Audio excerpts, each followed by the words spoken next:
Our story starts in Seattle, Washington, where Donivan McCune and Arnie Bear are packed up and ready to go to Sebring, Florida for the 4-hour GT race there. The little red Abarth is packed and ready for a 3,500-mile cross-country trip, towing its spares. The first night they spend in Idaho, then the second in Colorado, on down into Texas and to Shreveport, Louisiana, crossing the South and eventually into Florida and into Sebring. Meanwhile, I've left the Portland airport flying an Electra, which they worried about the wings falling off at that time. I arrived the next day, actually at midnight in Tampa, and then met Arnie and Donivan here in Sebring the next day. Lots of beautiful cars on the streets. And then we went out to race headquarters, where we had to present our credentials, pick up our driver's pit passes, entries, all of those things. One small hitch, we found that although we had our driver's licenses, we had not received the license for the car itself.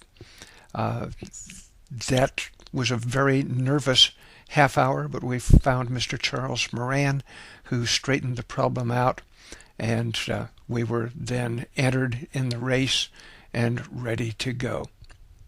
And here we are at race headquarters. From race headquarters, we went out to look for a place to work on the car. We went initially to the Team Roosevelt headquarters.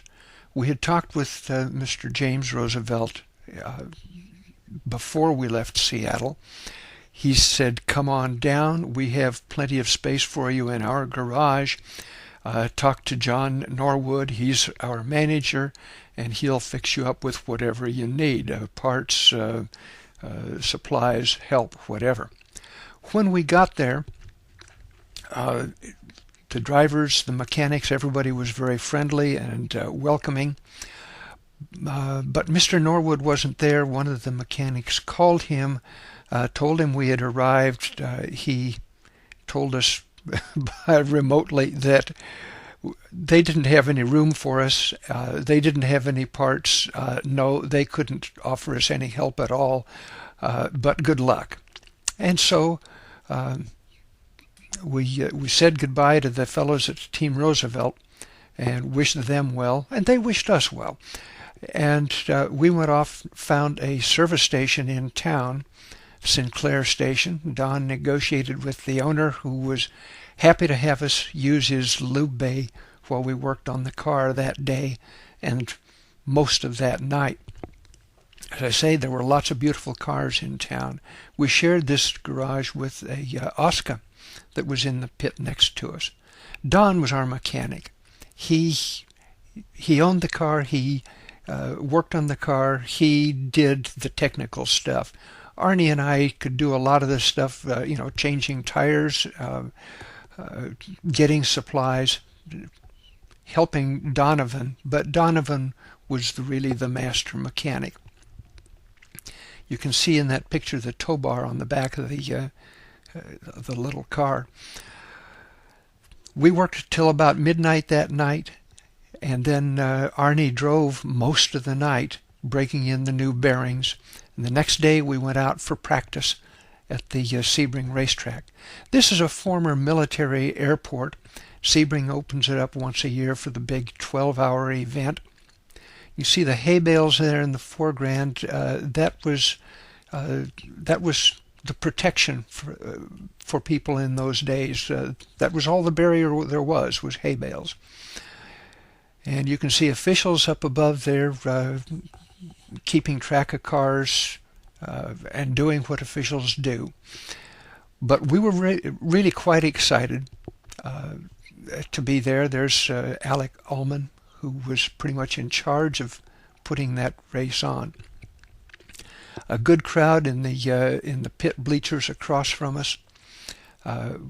We practiced. I took the car out for a couple of laps and was black flagged. I thought, God, we've come 3,500 miles to be black flagged out in practice.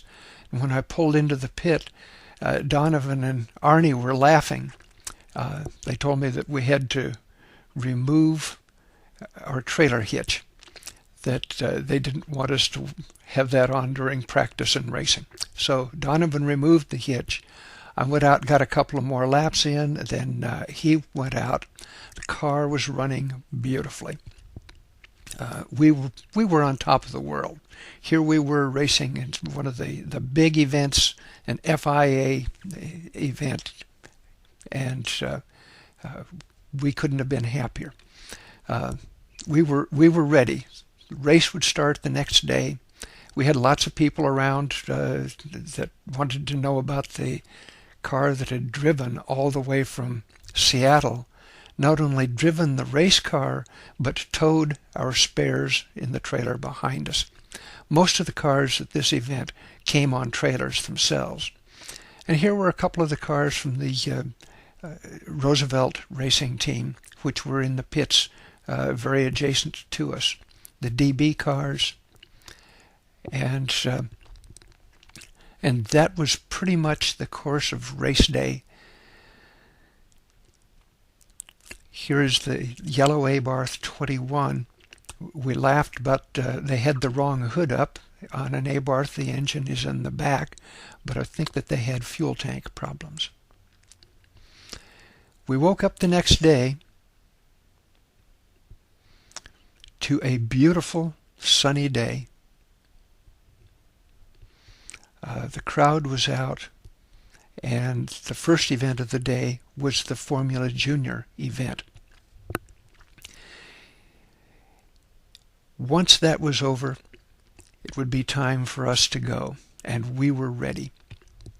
Actually, we were all a little bit giggly, as were the people in the adjacent pits.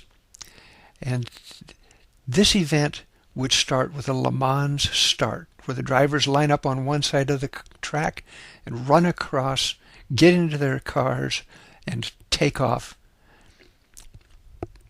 There's always a few cars that don't quite get off the grid. We got off the grid very well. That number 24 is us, and we were the second car under the bridge. We actually beat Sterling Moss into the first corner. He passed me in the second corner and waved and grinned, and that was the last that I saw him. Here he comes now. But at this point in the race, the little red Abarth is nowhere to be seen, and that's because we're on the other side of the racetrack. The car had overheated. I pulled over in the S's, which when this map comes back up, you'll see is clear across the infield. And you'll see a little dotted line where I ran across the infield, across the bridge, into the pits, explained the problems to Donivan. He took some tools with him and a head gasket, repeated the same route, going back across the bridge to the car, and there you can see it in the S's. He made 3 trips and finally got the car back on the track. We noticed that the little yellow Fiat behind us had also had some problems. They spent a long time in the pits. And then pretty quick, here came Donivan down the track. You can see that it is late afternoon by the time Donivan appears.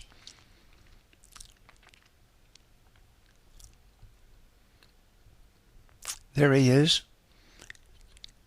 Donivan got 5 laps in before the end of the race. There's the winner of the race from the Roosevelt team. There's one of the Roosevelt cars, and here comes Donivan. And you can see Donovan's really happy with with his day. We didn't finish, but we had a great time.